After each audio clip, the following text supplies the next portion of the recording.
will it change the fact that it will expire on May 4? Pagdating ng May 4, expired yon as per RA, whatever RA it was na pinasa noong 25 years ago.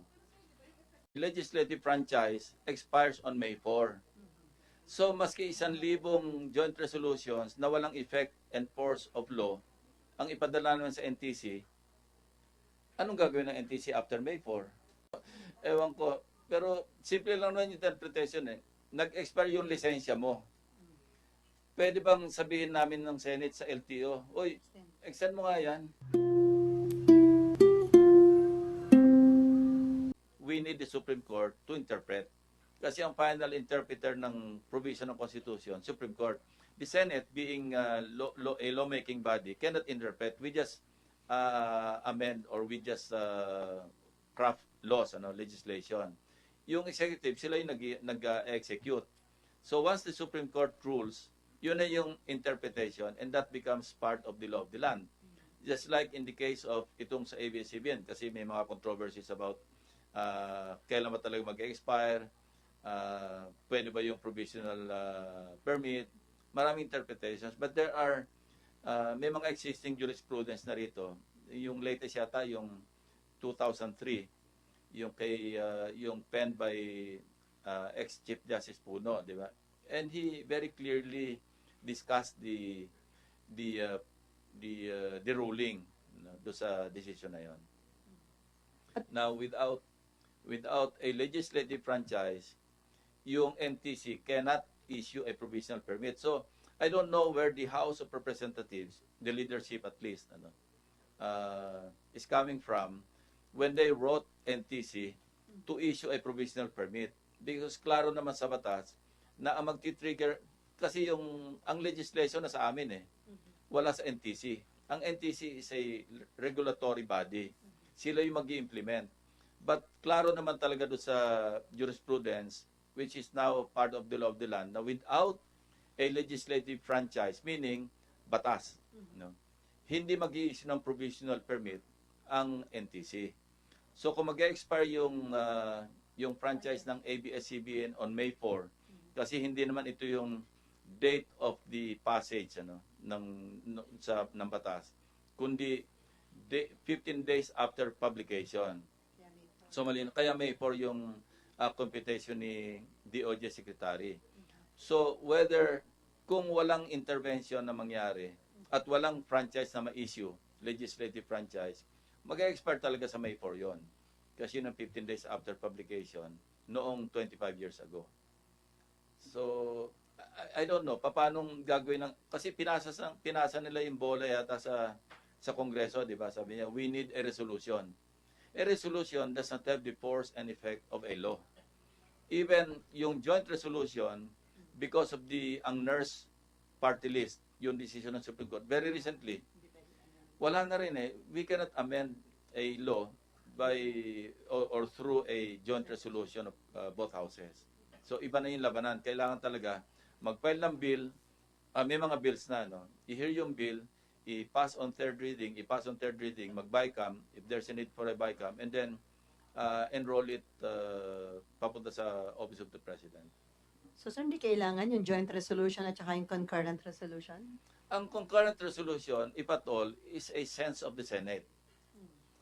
Mas may force pa nga yung joint resolution, pero because of the latest or recent jurisprudence, baliwala na rin yun, wala na rin force and effect of a law.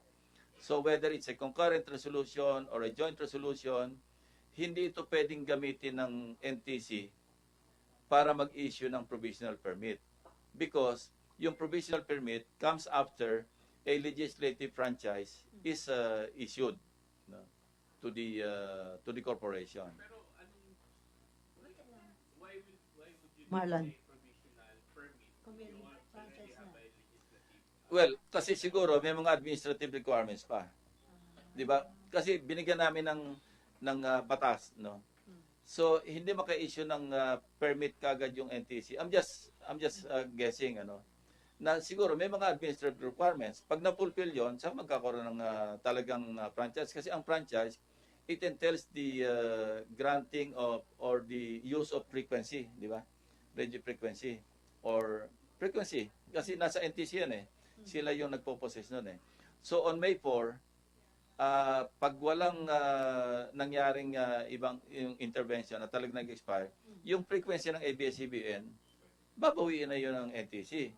And it will now be up for grabs na mga mag-a-apply ng legislative franchise. Ang, di ba, ewan ko kung applicable pa rin ngayon, di ba mas mababa raw yung frequency, mas ito yung hinahabol ng mga applicants ng franchise. Why? Because nung araw, di ba, pagka hindi ngayon, touchscreen nung araw, agaw-agaw sa mababang frequency. Kasi pagbukas mo na radyo, ando ka na sa mababang, pagpihit mo, nauna yung 558, argabyado yung 882, tapos 594, 630, 666, mga ganyan. Yung mga medyo nasa huli, ang sunshine ba anong frequency nyo sa, ayun, malayo-layo. Kasi late sila nag-apply. So yun ang hindi naman pinag-aagawan, kundi yun ang desired. Ngayon, medyo mababa yung frequency ng ABS-CBN kasi 25 years ago. So pagka nag-expire ng May 4, wala na yun, open yun. So pag may nag-apply ng legislative franchise na radio, TV station or telecommunication, yun ang ma-award sa kanilang franchise. So sir, since you are running out of time na dahil magbe-break na kayo ng second week of March, possible talaga na mangyari na by May 4, kapag nag-expire na yung franchise ng ABS, wala nang legal basis para sila mag-operate? Wala. Kasi ang nagko-cover naman dyan, yung corporation code, yung RA 11232, I think. Ang sinasabi doon, merong winding up period na 3 years. Kasi inamend na yung revised corporation code ito eh. Pero yung 3 years na yon, kasi maririn yung interpretation na nauna nang sinabi, na hindi, kaya pa mag-operate pa ng 2 years yan. Mali po yung ganong suggestion. Dahil yung 2 or 3 years under the revised Corporation Code of the Philippines, yung 3 years na para magbayad ng utang, maningil ng collectibles, magbigay ng separation pay, tapos mag-defend or magpurso ng mga lawsuits. Diba? Binibigyan sila ng 3 years, but not to operate. Pero sir, hindi ba yung unfair sa ABS-CBN? Kasi parang matagal naman sila nag-file matagal na may nag-file you can say that, renewal, hindi lang inaksyonan. So, you kasalanan can say ba that. nila yun? It's really unfair to them. Hindi nila kasalanan dahil hindi naman sila late nag-file ng application na translate into bills. There are at least 11 bills pending in the lower house. Kaya nga, I don't know, kasi sinasabi naman ng Pangulo, wala naman siyang tinatawagang congressman para wag i-hear but yung lahat naman ng pronouncements doon papunta. And I really don't know if the president is the wisdom of the day or a terror. It's either Sa tingin niyo, sir? one, kasi basta nagsalita siya parang Yun na. parang yun na. So is he the wisdom of the day? Or terror of the day. Okay, Cecil.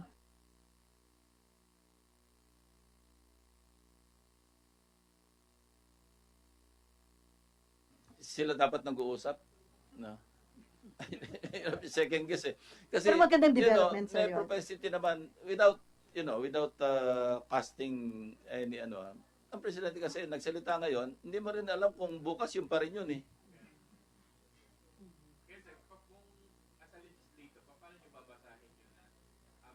Kami walang problema.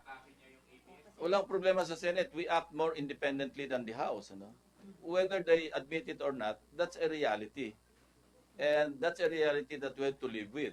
Na sa House, talagang pag nagsalita ang presidente, sa amin, maski we act more independently sa Senate. 24 lang kami, pero 24 republics kami rito. Pero sir, knowing the president, hindi talaga siya nag-interfere. Kasi sabi niya, wala daw siya ni isang congressman na kinausap about the Past experience, I have no comment.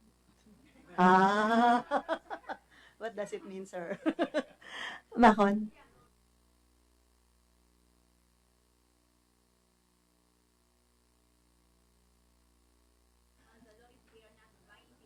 That is why Yeah, that is why Senate President Soto and I have been discussing about this. If we will sign the joint resolution or the concurrent resolution. We're still, sabihin natin, debating with our wits, if we will join in the signing of that concurrent resolution.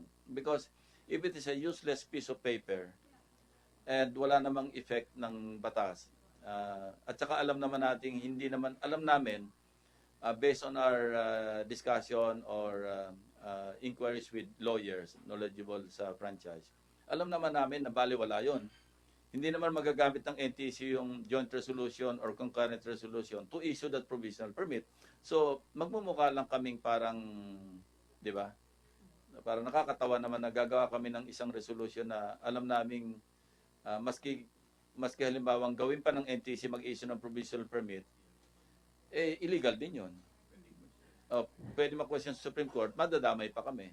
Kami tuturo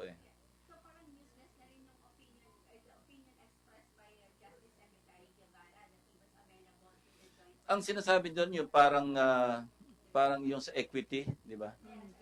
Para meron daw nangyari ng ganon. But I heard ex-CJ Puno, sinabi niya, yung practice cannot make a law. Kung ang letter ng law ganito, maski pinapractice yan before, it will not justify legally na gawin mo. Kasi parang, di ba, dito sa Senate minsan, hindi, traditionally ginagawa na yan Parang pinapayagan na. But legally speaking, hindi binding legally kung meron kaming ginawa na pinapractice ng mga ninuno namin. Di ba?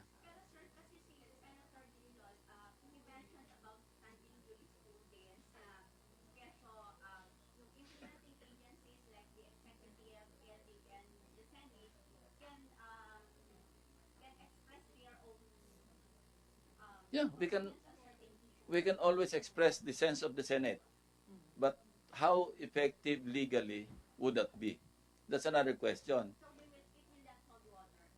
Hindi, kaya nga, hindi naman makapag-issue ng provisional permit ng NTC kung walang legislative franchise. And legislative franchise, as the name connotes, dapat batas yun. Di ba?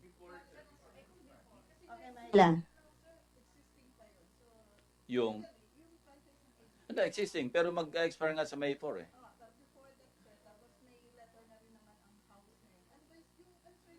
Well, will it change the reality na mag-expire yan sa May 4? So, maski mag-issue kami ng 100 joint resolutions, good pa rin yun hanggang May 4.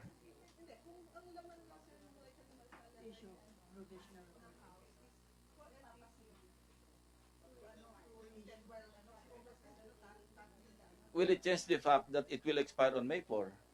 Pagdating ng May 4, expired yun as per RA, whatever RA it was na pinasa noong 25 years ago.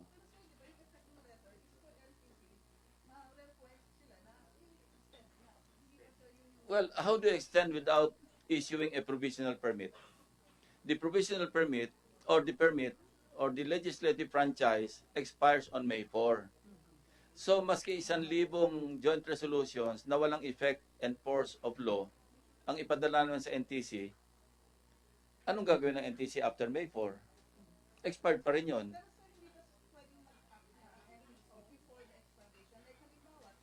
Pero will that extend the legislative franchise?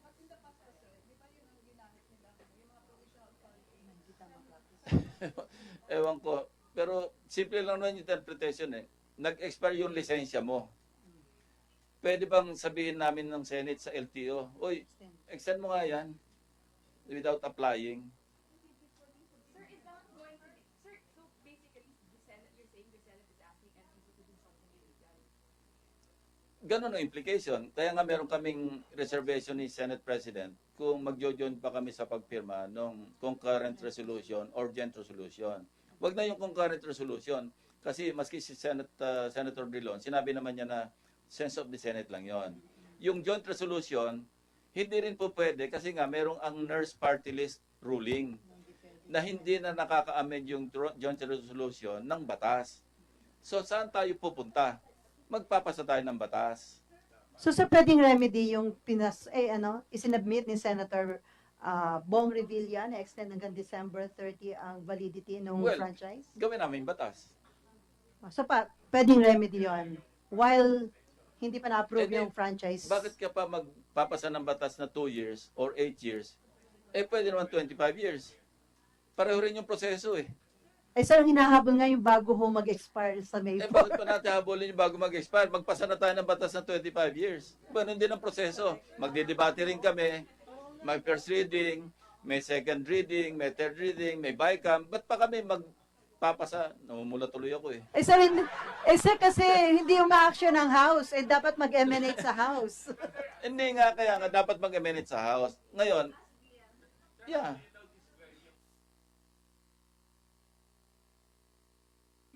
Wala. I don't know what NTC will do to legalize yung pag-issue ng provisional permit kung walang batas. I don't know. Mahirap mag-question ng motive eh. Pero... Milo mo, natapusin natin. And then...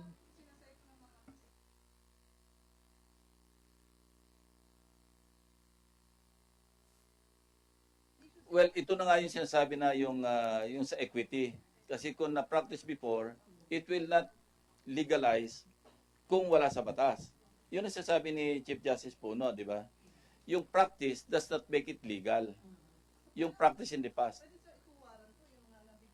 Yun na nga, pagdating ng araw at may nag-question, hindi, tama, hindi, pagdating ng panahon na may mag-question, or immediately after, nag-issue yung NTC ng provisional permit on the basis of a letter from the Speaker of the House and the chair of the yung sa franchise nila, no?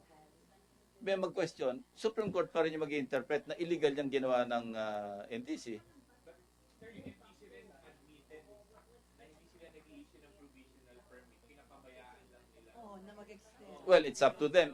Ang tanong nga rito, kung walang magko-question, fine. Kasi hawak nila frequency eh. Hindi nila i-withdraw yun, hindi nila kukunin yun, papagamit nila sa ABS-CBN. Hanggang wala nagko-question, di fine, tuloy-tuloy yung ABS-CBN. Pag may nag-question at sinabing, hindi pwede yan, di ganun din. Alam nga namang utusan ng Supreme Court yung NTC na bawiin nyo, ayaw pa rin lang bawiin, mako-contempt naman sila. At saka ma-charge sila ng violation ng, ano ba yan, 3826 ba yung, yung an act providing for the regulation of radio yun eh, kasi 1931, wala pang TV.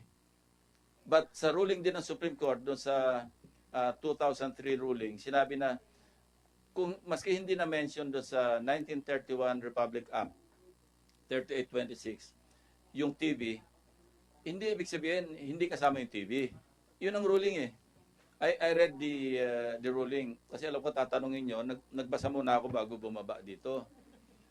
So nakalagay doon, ang pen by Chief Justice Puno, yung 1931, wala pang television. So ang nasa saklaw lang noon, radio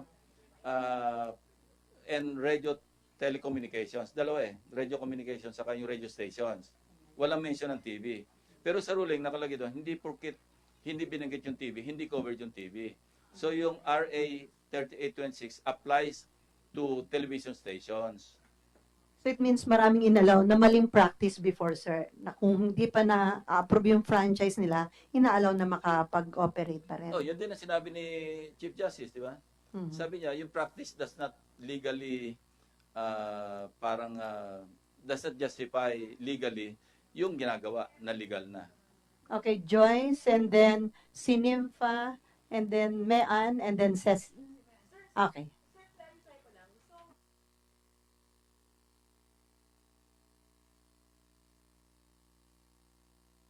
Depende sa language ng concurrent resolution. Kung hindi ito yung parang ino-authorize yung NTC to issue a provisional permit or extend, pipirma kami. Pero pagka yung sa concurrent or joint resolution, parang inuutusan namin or sinasabi namin yung NTC, mag-issue ka ng extension or provision. I don't think I and Senator Soto will sign. Kasi parang that's an encroachment on the parang ng House. Kasi kailangan batas talaga eh. sir, syempre alam naman natin, obviously, na ang may kasalanan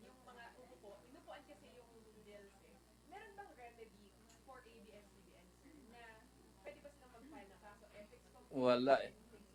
Wala kasi yung legislative franchise, kasi separation of power nga, di ba? Ah, parang kami, lawmaking, and nobody can force us to pass a law. No? Walang ganon sa konstitusyon na kailangan pag merong ganito, may urgency, kailangan ipasa nyo yan. Wala. Sir, hindi ba siya magpo-fall sa negligence?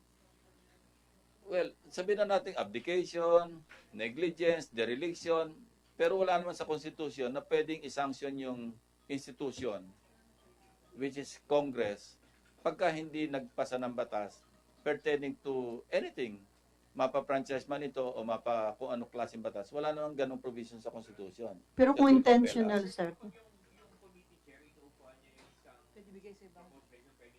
Sa amin, meron ganun, 30 session days. Ibilangin mo yung 30 session days, gaano kahaba yun. Ano yun 30 session days, so kung 3 days a week yung session, magbilang na kayo. Kung aabot pa yung... Pero yun din, i-discharge mo yung chairman, mag-a-appoint ka rin ng iba, o kaya ite-take over ng body yung pag-hear nung... Remember, pagka walang ginawa, pero pagka nag-hear, nagkaroon ng isang hearing, may ginawa na siya. So, mag-umpisa ka na naman bumilang ng 30 session days. Sir, tama ba yung rason ni Speaker Cayetana? Kaya hindi pa ni-schedule. Sobrang mainit yung issue. Marami may init ang ulo. Baka hindi maging maayos yung discussion dun sa bill. Well, that's his call as the speaker, and that's the call of the chair of the appropriate committee. No? Sila ang chair yung sa amin, lalo sa Senate, no? Independent yung mga chairman Hindi nga nakikialam yung Senate President kung kailan mo gustong i-hear o kung ayaw mong i-hear.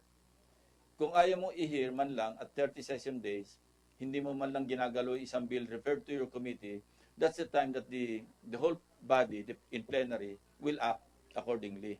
Na hindi mo ginagalaw yan, tatanggalin namin sa iyo yan. Sir, so pag yung NTC pinayagan ng ABS mag-operate beyond May 4, pwede silang kasuhan? Kung may magpapal ng kaso. Anong kaso yun, sir, if ever they do allow ABS? Well, usurpation of authority siguro. O, depende. Kung wala nga magko-question, edi tuloy lang, gamitin ng ABS-CBN yung frequency. Di ba noon tayo ng probinsyano, tuloy-tuloy, walang problema. Ang wala Pero katapos kung ng probinsya. meron mag-question at sabing mali yung ginawa ni NTC, may magagawa ba NTC kung order na ng court? Okay, Nimpa and then Mean. Nimpa.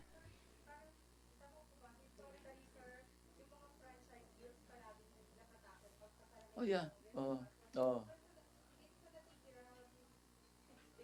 And we tackle bills on franchises. Minsan sa isang hearing, 3, 4, 5.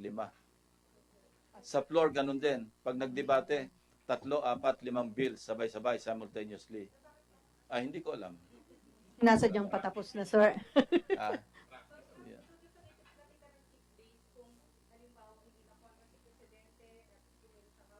Well, even yung last 3 days namin, kasi 2 weeks na lang bago mag-break, kung i-transmit sa amin ng House, yung House version, kaya pa rin yun. Enrolled yun before we go on break.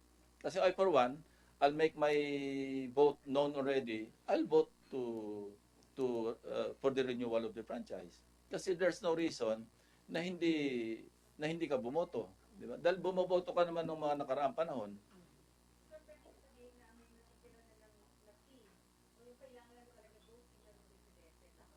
Well, you can say that. Medyo obvious naman yun No-brainer naman yun Dahil yung oft-repeated pronouncements against ABS-CBN. Ano yun telling masyado yun na yung House naman ayaw kumilos because of, unless, yun nga, biglang sabihin na, sige, i-hear nyo na yan, ipasa nyo na yan.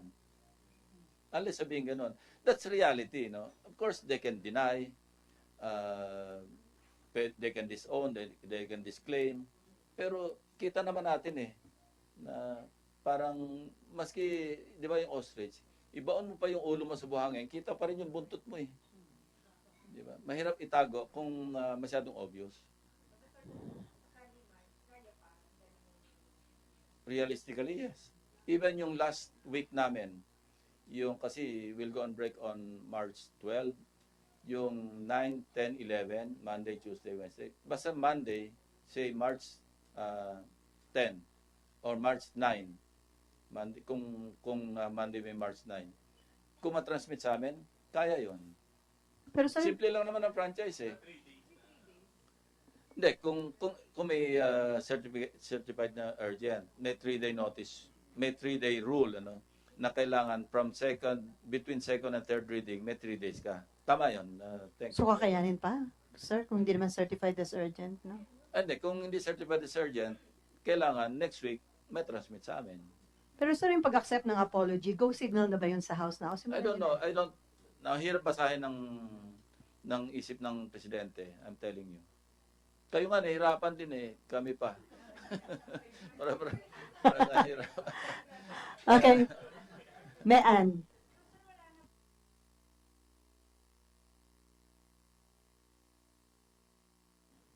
Wala akong nakita ng remedyo pag walang legislative franchise. That's what I'm saying. Interpreting the opinion of XCJ Puno and other lawyers that I've discussed these issues with, and also reading from jurisprudence, reading from the pertinent laws. Hindi naman kailangan maging lawyer tayo para maintindihan yung batas eh. Di ba? Kung hindi natin masyadong technical, we can always ask lawyers to interpret for us, di ba? Minsan naman ang language ng batas napakasimple lang eh. Para kung marunong ka magbasa, marunong ka mag-interpret o mag-express ng opinion.